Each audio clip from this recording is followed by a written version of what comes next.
Good evening and welcome to Eve Prosper, your source for all of the market news every week. I'm your host Lockefox, and let's get right into it. First, let's talk quick show news.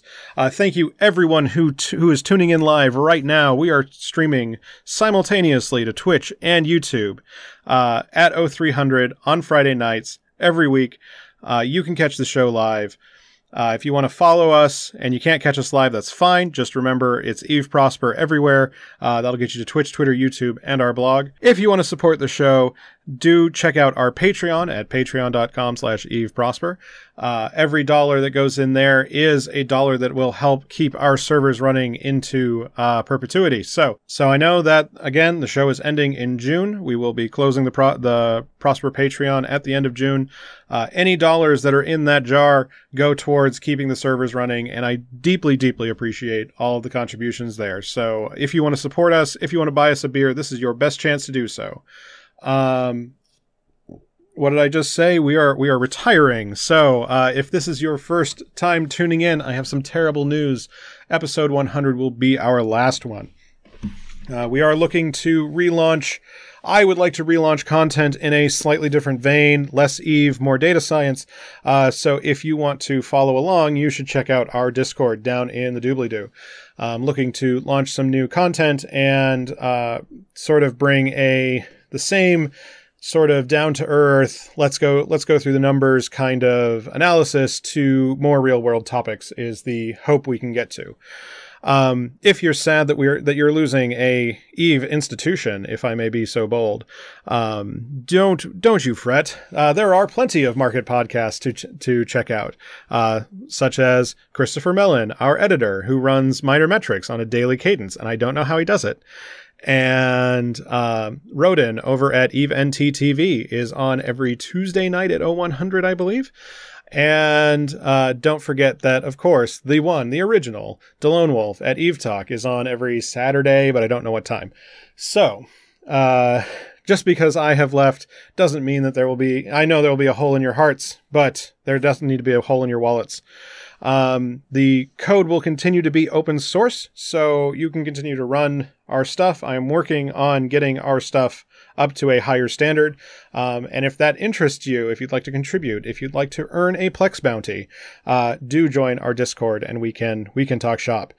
With that, let's go ahead and move on to the show. Let's go make the show happen. All right, let's start where we always do, with Plex, and where I have to eat the biggest serving of crow that the price of Plex did exactly the opposite of what I said it would do. Instead of going down 15%, it has gone up 15%. What the literal crap is going on? My inbox has been exploding with people asking me, Locke, what's going on? You said, Senpai, what happened?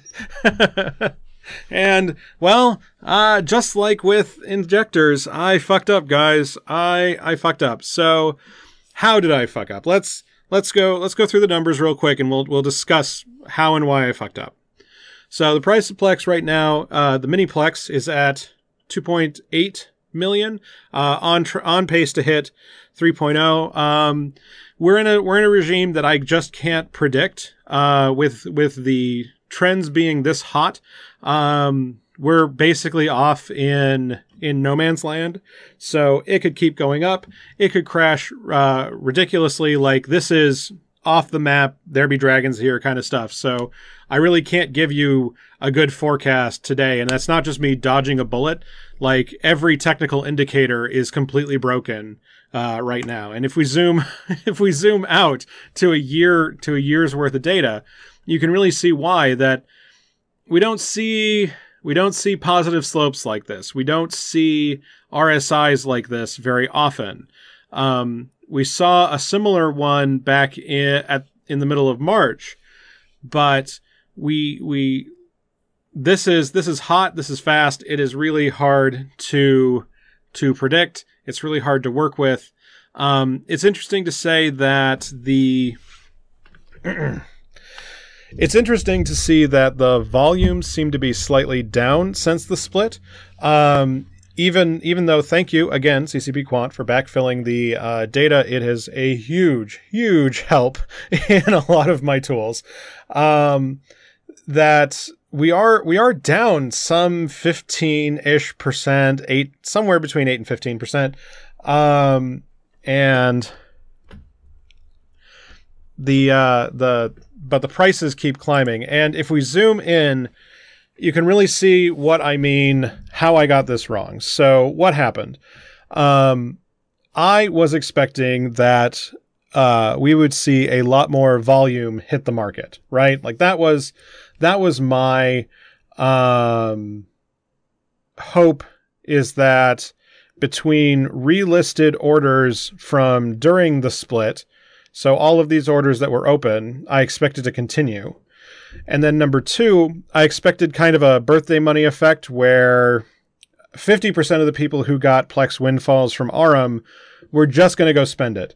We're just going to go burn it, get that shiny ship or pay for a month of Plex. Either way, Plex my account for a month, like get the free money sort of thing going on. And this would increase supply, decrease demand, lower prices.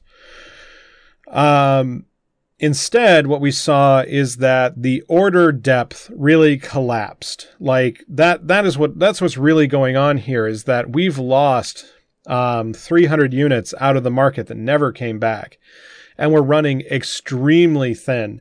And as we get down in these low volumes, you get into a spot where you're kind of trying to divide by zero, and that's when things get extremely unstable. That's when prices go up,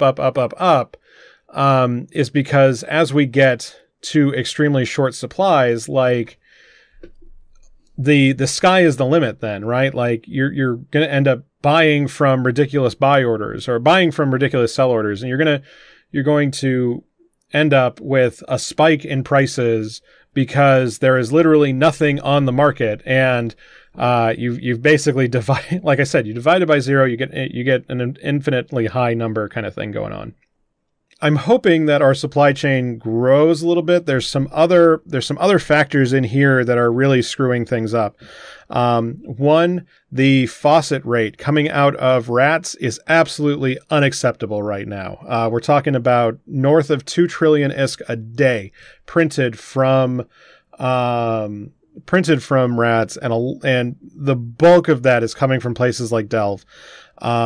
These fountains are too generous. They're going to a select few number of pilots, and the only thing that can absorb that ISK shock is Plex. So if we are expecting to see excess ISK in the system, that excess ISK is going to flow into Plex, and Plex is going to bloat.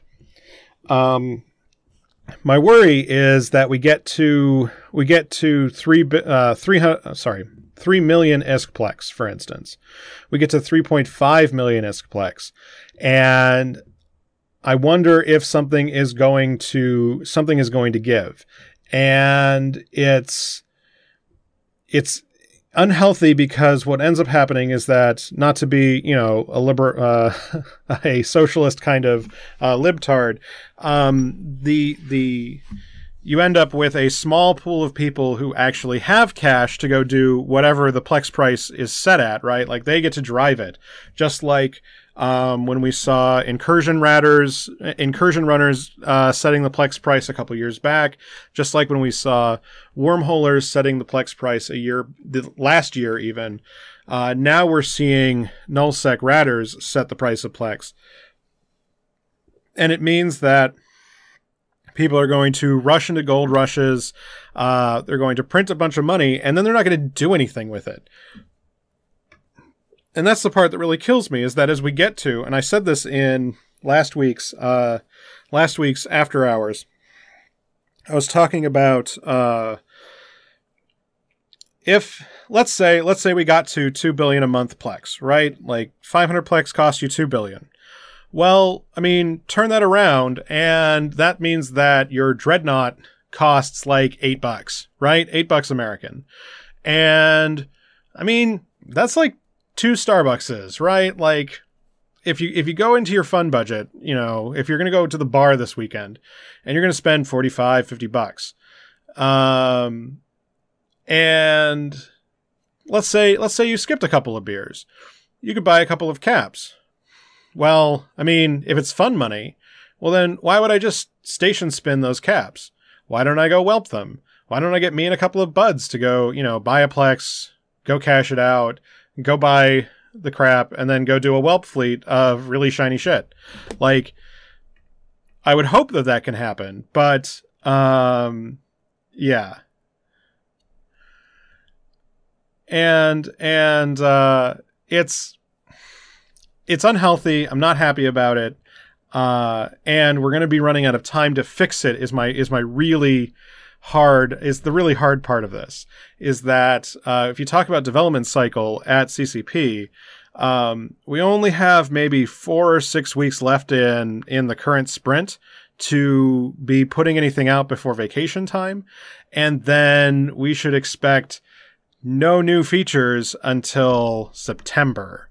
And that makes things really hard. It makes it really difficult to like go and fix it. It leaves you with someone like Recurve coming to the planners and saying, look, we got to do something big. We got to, you know, cut this off at the legs. And, you know, the bigger the change, the harder it is to figure out the knock-on effects. The sort of change that's left in the chamber to throw out are the kinds of ones that will just throw up thread knots about it.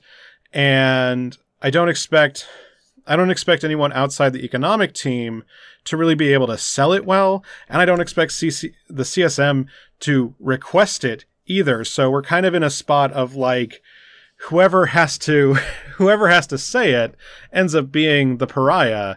And though they might, you know, fix everything, they're going to make everyone upset in the meantime, and they're going to get burned by it. So why get burned?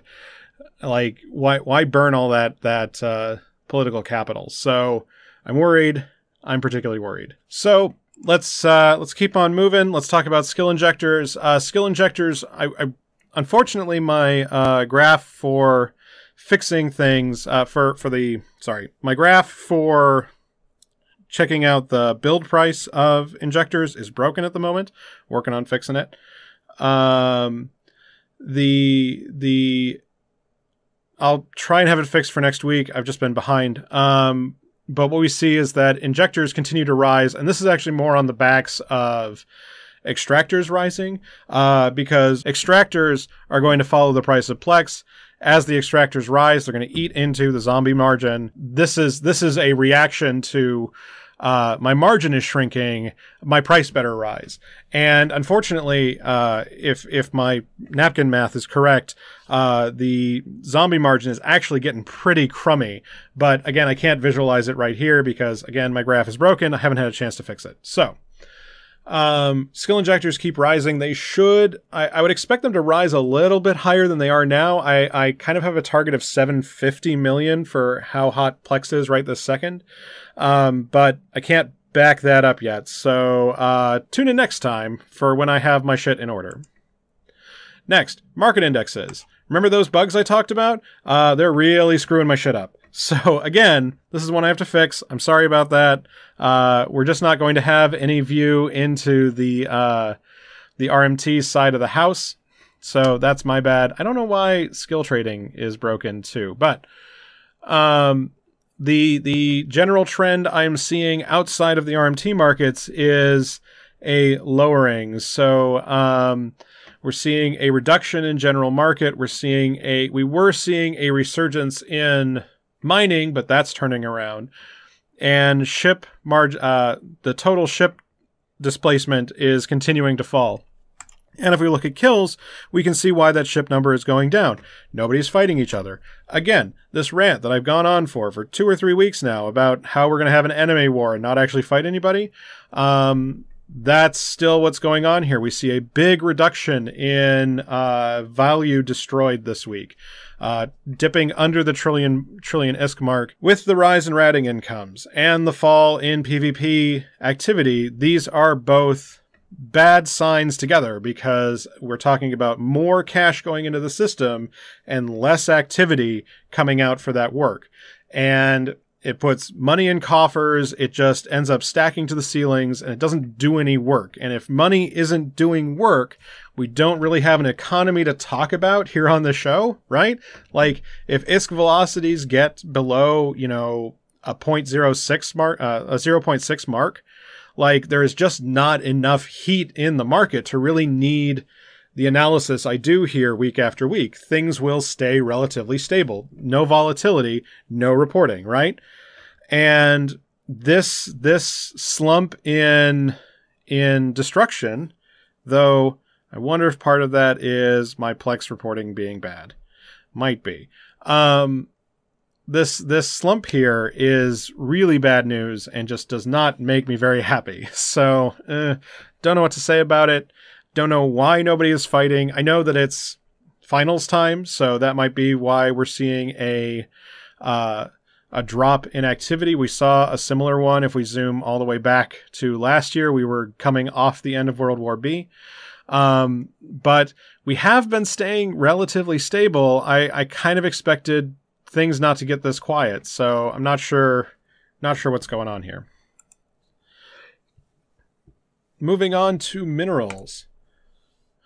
Tritanium staying steady. Like I said, you don't really need me around if the prices don't change week over week. Prices are staying at 4.5 million. Volumes are staying relatively steady in the 13.8 million units.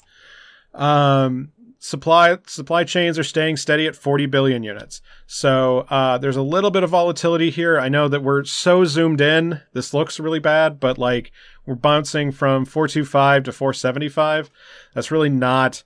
It's not really a lot of movement. I guess you could get 10% if you really got from top to bottom. But like, this is a hard regime to really be making any money in. Supplies are staying steady. I expect supplies to roll off a little bit, which might get us to the 5.0 mark. If you are a particular speculator, getting a 4.3, 4.4 kind of buy price to sell at 5.0 might be okay. But you're really playing with fire with your fees schedule right there. So I don't know if there's enough room to actually make a profit, and you might just miss out right after Memorial Day. Like, that's kind of the selling spot I'm targeting here. But this is basically all gut tuning, so I don't feel really great about this prediction. Next, pyrite was way down, but has turned around. We were at 5.4 last week, and we're up at 5.5. Again, supplies are rolling off slightly. Same story as Trit, just I don't expect it to go as high. Hitting 5.75 would be kind of expected, but again, like, the buy floor here tells me that we might just stay around 5.5. And maybe hit 5.6, 5.65 kind of space. So, yeah. Next, Mexilon. This one has been our darling in the past, but since the war that never came, we didn't get to see the pop we were really hoping for here in May. So again, sorry to anybody who was using our profit endpoint, but that's what you get for using robots. If we zoom on in, again, supplies are pretty hot, reasonably hot, and production is down, destruction is down. There's no reason to get constrained. Now, to be buying at sub 70 prices is not a bad bet in my book. I would not mind having some sub 70 Mexilon in my portfolio if I were a stockpiler. The party might already be over though. So, I mean, put some buy orders out there at 69, 70, 70.5. And try to see if you can catch some of this weekend warrior work. But I wouldn't be wanting to hold a lot of Mexilon. because I think it's going to get worse over the summer before it gets better.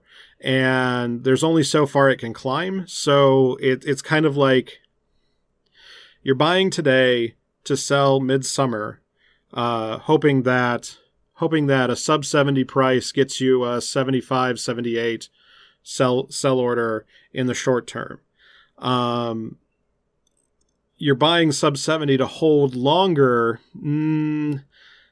That one I have that's a little harder pill to swallow, because we could go down to 65 again and not see the spike back up until Eve Vegas, ahead of really announcing the moon changes in technical detail. Like that's kind of where I expect the long bet to pay off. And I don't know if 70 is a good enough price to be buying in for that. 65 probably, but not 70. I have a hard time eating that one. Next, Isogen. Like I've said before, and I had beers with one of my fans this last weekend, and he was mentioning that I say this every week. Isogen, who I shit on every week, and I will continue to shit on every week, was way down last week. And I did say that if you were a technical analysis guy, I think this was a decent chance to buy in. Did I say that? I hope I said that, because I'd feel super brilliant if I said that. I should really write this stuff down so I can keep myself honest week to week. This 48 buy price did look pretty good. I think that's over for the moment. Supplies are getting hot though, so we could see some more drops over the weekend. But again, I don't like speculating in Isogen. You can probably do it because I talk about it, and I talk about it so disparagingly that you're the one betting against me, and if you make any money, then it's on your own, and you feel like a genius, smarter than I am. But I just can't tell the general public to invest in this because I just have no faith in it, unfortunately. Noxium was up at 400, and I really expected it to stay at 400, but we saw a big sell-off bringing us back down to 360. And though there was that big sell-off, we aren't really that thin in materials, so we're back at 400 in the buys and sells, and that's just not really reflected. Oh, it is reflected here in the whisker, so somebody reset the price back to 400, essentially. That would have been a really great pattern to catch on, but it happened, like I said, after the show. So, sorry, I wish I had said something. This one would require more activity. You guys should go watch the Minor Metrics show from Christopher Mellen, because someone like him could catch it. Supply staying steady. A 400 price, I think, is completely fair for the next 2 to 3 weeks. Zydrine staying steady just above 1K. Not a lot to say on the volume side. Again, supply lines are straight and level. There's not a whole lot to talk about here. There's a little bit of disparity in the buys, maybe signaling low demand at the moment, which could bring us back down to 1K, but I don't expect a lot of volatility. And if mining picks up, I expect this to drop right under 1K, and I don't really expect it to come back until we get into a more... until we start seeing more destruction to actually chew through some of this stuff. Megasite was big news last week, took a nosedive after a big sell-off just ahead of the Plex split, but it's steady again at 1,200. And again, we can see what was going on there. Big sell spike as people were just selling straight into buy orders, and the buy order pressure collapsed. But we're back to 1,200. Not a lot to say here. Prices are steady. Volumes are a little bit thin, so maybe we'll get to 1.3K, but I wouldn't bet on it. I think that we're in a spot that we'll be back at 100 million units pretty quick, and be back down in the 1,200 regime for a while. Next, Morphite is way down, and again, down at 9,000 this week, with hefty supply.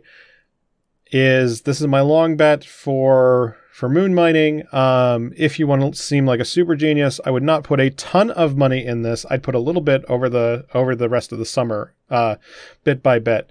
Buying in buy orders sub 9K is definitely not bad, especially since I expect double prices, but you're going to be holding it for a while, and you could be stuck with a stockpile after you've built it of like like on the one hand, either you're going to be a super genius, you're going to double your money, and you're going to feel amazing, and you're going to be like, "Thank you, Lockefox, for telling me to do this." On the other hand, this could be Beanie Babies, and I could be telling you to squirrel away your cash into your retirement nest egg of Beanie Babies, and then you go to sell it off, and it's worth less than you bought in for, and then you go, "Locke, you completely screwed me." So this is why I'm taking a cautious approach, and I'd be slowly adding, taking 1% of my profits and maybe putting those into Morphite. Try to grow a couple billion-isk over like 3 months worth of the stuff rather than any one big buy. So that's my bad advice here. Next, moving on to fuel. We were seeing nitrogen isotopes crashing last week and oxygen isotopes staying steady. We've seen the price reverse on nitrogen isotopes, getting above 800 again. I still find it weird that we are so low on helium and hydrogen. I think this is another good place to put long bets ahead of moon mining. But again, moon mining you shouldn't expect it until November. So do your stockpiling accordingly. An 800 price is my target here, so I wouldn't put so many eggs in the basket. But like, this is a better bet than my Morphite bet. Next, looking at fuel blocks again. The margins have been very healthy, especially in the hydrogen and helium blocks.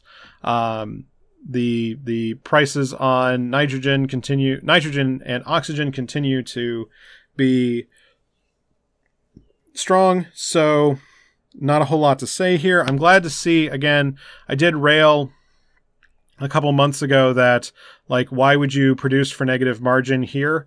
And things have become a lot more stable, so glad to see that. Also, if we go look at the subcomponents, like your PI parts, those have been falling in price, so this margin is getting better every week. I still don't think it's a great place for new industrialists, but if you are running a heavier industry thing and you can get the isotopes cheap, like, you're sitting pretty, you're working easy. This is definitely not as bad as it has been. Strontium, our indicator for Savoir, staying steady, not a lot of buy-in going on. Again, Anime War is bullshit, so sorry about that, guys. Heavy water is our indicator for heavy mining and some PvP activity. We see a drop-off in supplies and a raising in prices, which might mean that more Rorks have come online. This is a little bit squishier a metric, so I'm not really sure what's driving this. But yeah. Next, moving on to Outliers, start where we do every week, talking about advanced materials. We continue to see the spike in... Is that value right? Yeah, that value's right. Okay. We continue to see the spike in the middle. Nanotransistors are on a tear, and so are the parts that make up nanotransistors. We see fulleride staying steady. The stuff at the top is staying relatively steady. Looks like it might be in for a fall. I'd be watching ferrogel. I'd be watching fermionic condensates. But and fullerides are staying, could go either way at this point. Metamaterials were hot last week, but look like they're cooling off this week, so not a whole lot to say on the moon side of the equation.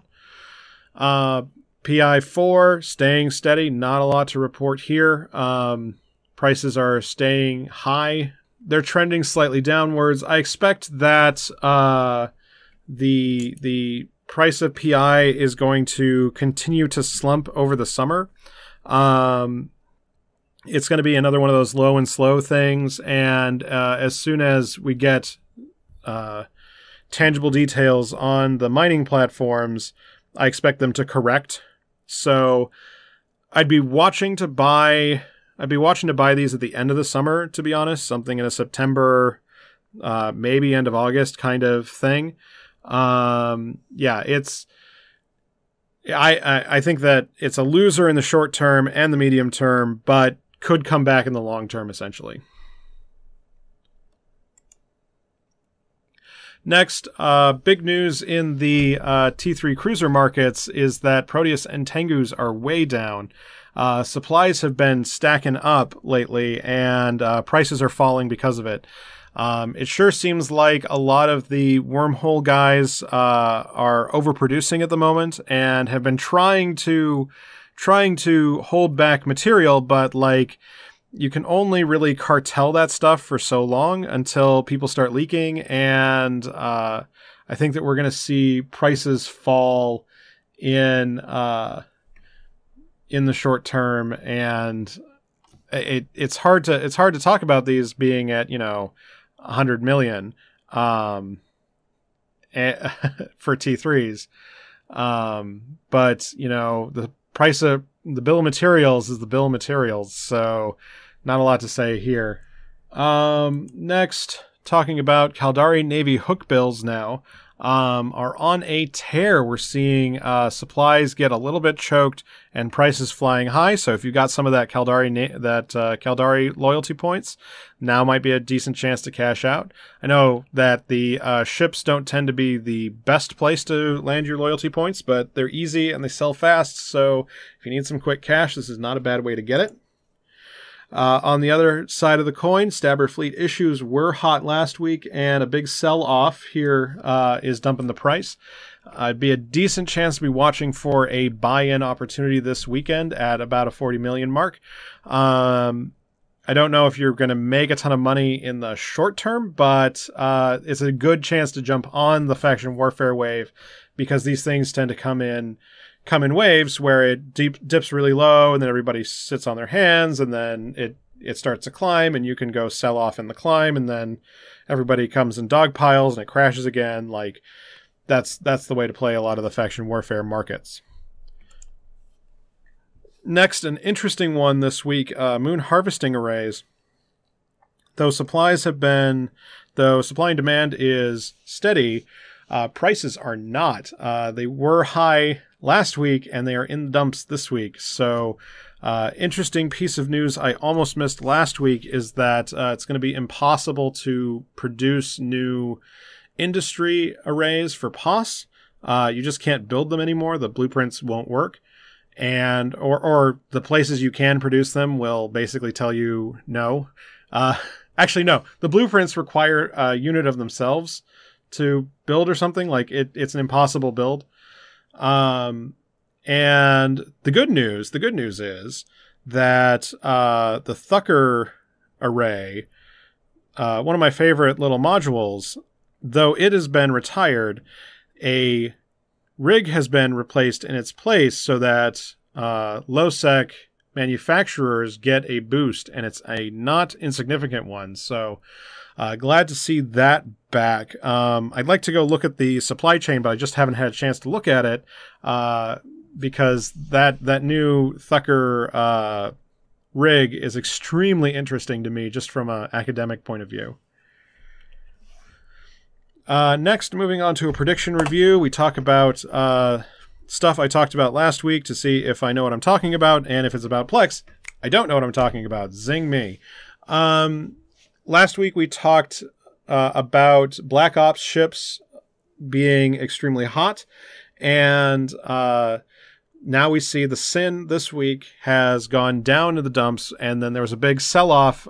Somebody made a mistake, fat-fingered a low order, and looks like prices are low. Again, this is a pattern I've talked about in the past where a heavy Tech 2 ship, something like Marauders and Hictors and Black Ops, the prices stay steady for a while, and then they climb up because somebody did a big buy or just supplies are getting thin. Prices get high, a whole bunch of manufacturers pile on, the prices crash, and they stay crashed for a while, and everybody's trying to, wash their hands out of a bad bet.